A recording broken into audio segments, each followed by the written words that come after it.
قبول نہیں کرتا۔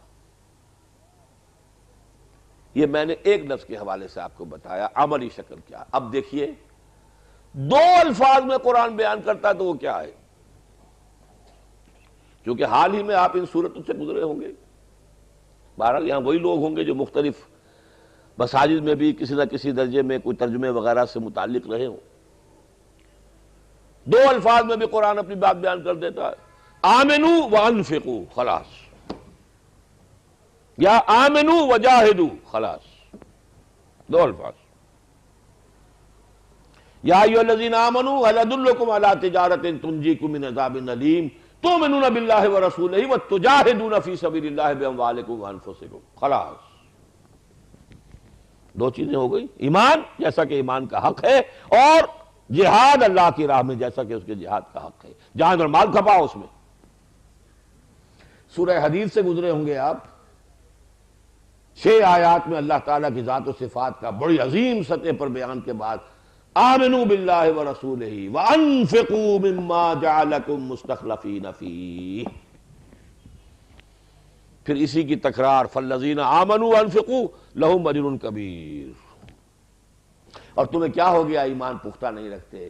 وما لکم لا تؤمنون باللہ والرسول یدعوکم لتؤمنوا بربکم وقد اخذ میثاقکم ان کنتم مؤمنین۔ اور تمہیں کیا ہو گیا انفاق کیوں نہیں کرتے؟ وما لکم الا تنفقوا فی سبیل اللہ وللہ میراث السماوات والارض۔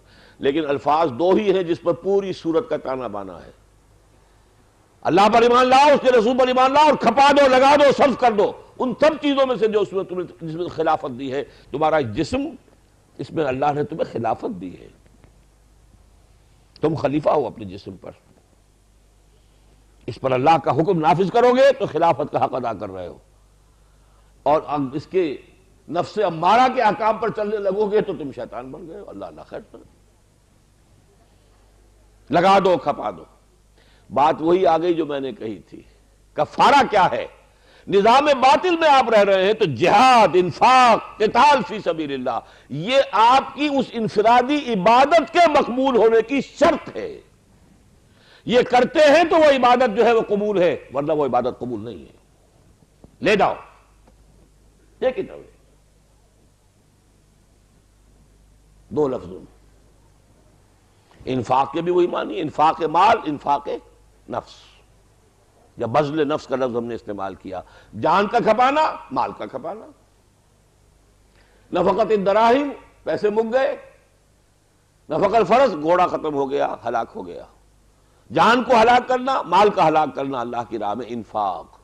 آمنوا باللہ ورسولہ وانفقوا مما جعلکم مستخلفین فیہ تؤمنون باللہ ورسولہ وتجاہدون فی سبیل اللہ باموالکم وانفسکم۔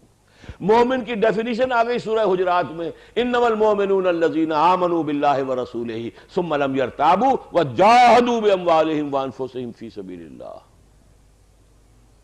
پھر ان دو باتوں کو کھولا، سورہ حج میں 2 آیتوں میں لے آئے، ایک کو ایک آیت میں، دوسرے کو دوسری آیت میں۔ یا ایھا الذین آمنوا ارکعوا واسجدوا واعبدوا ربکم وافعلوا الخیر لعلکم تفلحون۔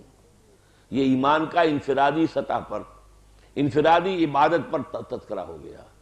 وجاہدوا فی اللہ حق جہادہ، دوسری آیت اس سے کہیں زیادہ طویل جہاد پر آ گئی۔ اس پرکار کو کھولا سورہ انفال کے شروع میں، اولئک ھم المؤمنون حقا، وہ ایمان کے وہ ذاتی، باطنی، روحانی، نفسیاتی ثمرات و اثرات، اور آخر میں آ گیا جہاد اور قتال، یہ ایمان کے دوسرے ثمرات۔ دونوں جگہ آیا اولئک ھم المؤمنون حقا، اولئک ھم المؤمنون حقا۔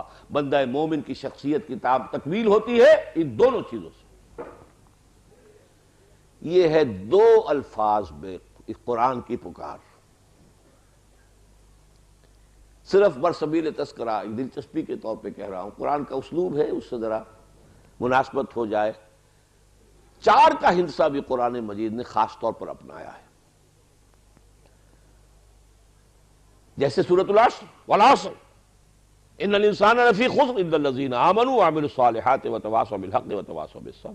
4 چیزیں ہیں نا، یہ ایک خاص انداز میں ہے۔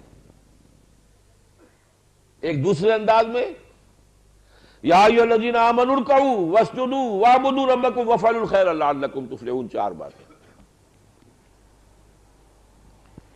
رسول کے ساتھ تعلق، جس پر میرا وہ کتاب چاہے نبی اکرم صلی اللہ علیہ وسلم کے ساتھ ہمارے تعلق کی بنیادیں، فالذین آمنوا بہ وعزروہ ونصروہ واتبعوا النور الذی اولئک هم المفلحون، 4 چیز۔ سورہ آل عمران کی آخری آیت، یا ایھا الذین آمنوا اصبروا وصابروا ورابطوا واتقوا اللہ لعلکم ترحمون، 4 چیزیں۔ یہ گویا کہ اور اس کے اندر رنگ بھرا گیا ہے مختلف اعتبار سے۔ نبی کے ساتھ تعلق استوار کرو تو ان 4 چیزوں سے، فالذین آمنوا بہ وعزروہ ونصروہ واتبعوا النور الذی انزل معہ۔ جہاد اور قتال کے میدان میں 4 چیزیں ہیں، صبر کرو، صبر میں اپنے دشمنوں پر بازی لے جاؤ، صابروا ورابطوا، اور منظم رہو، متحد رہو، مربوط رہو، انٹیگریٹڈ ڈسپلن پارٹی کی شکل میں رہو، واتقوا اللہ لعلکم تفلحون۔ یہ ہے قرآن مجید کی دعوت کا خلاصہ جو میں نے اس وقت آپ کے سامنے رکھا ہے۔